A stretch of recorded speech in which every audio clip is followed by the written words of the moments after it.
So the story is that I was abandoned at birth and the orphanage found me. And well, according to my dad, is this the story. And then I stayed in the orphanage for a while. I was probably there for maybe a year and a half. I'm not sure really how long I was there, but I was very sick. And so in the orphanage, there were about 250 kids, and we all slept about 10 to a crib. And we all would sleep very closely together, and it was run by nuns.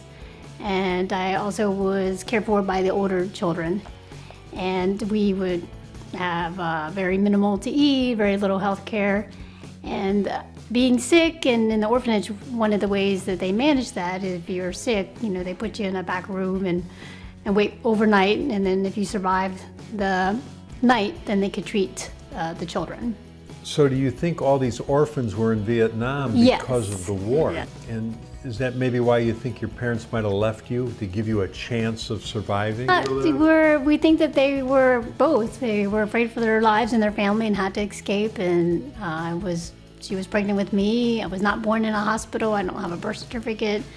So I don't know exactly the whole story of how I came about, but what we speculate is that they were being marched up north, and to save their child's life, they abandoned me and let the orphanage find me. Parents-to-be at that time decided they wanted to adopt. It is a lot easier to adopt internationally than it was domestically, and decided to adopt before it was famous or the in thing to do, the trend.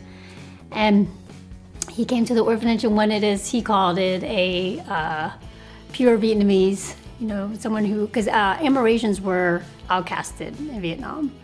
So you had your children who were of native country, and then you had your Amerasians who were a mix of the American and the Vietnamese. And a lot of them were outcasts because the Vietnamese didn't want them and the Americans couldn't take them home because they already had families at home.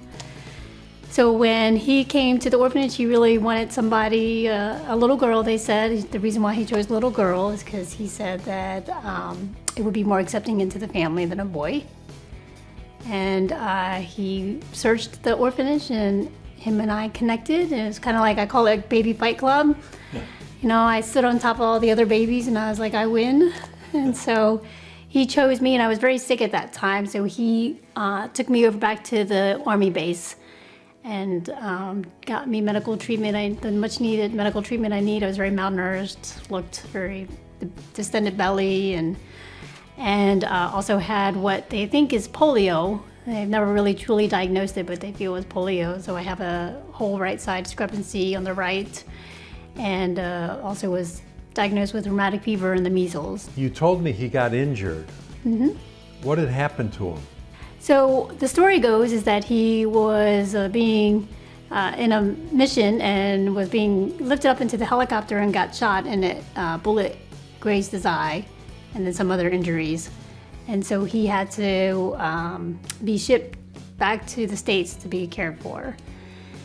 And again, it's all, very hard to verify, but the story, he was very good at telling his story. So he ultimately was injured, had to be sent back to the States, and then I was actually sent back to the orphanage. And then as the war was ramping up or dying down, either one, where the Tet Offensive was gonna occur in '75, he was not able to come back and get me because they ordered all the troops out. And then, you bond with a new one and a little one, and you want to take care of them, and, out of his control. And so, yes, it was very difficult. And he flew back to the States, and actually my mom and dad at the time started proceedings on adopting of other children, because they thought that they lost me forever.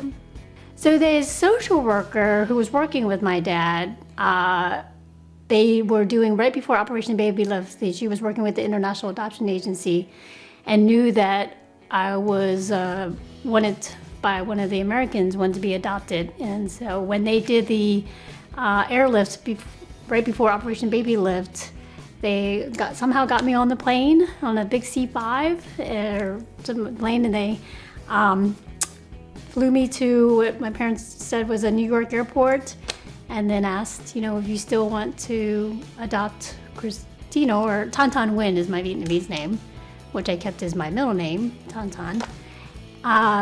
then you can come up and adopt her, or she'll become, a ward of the state.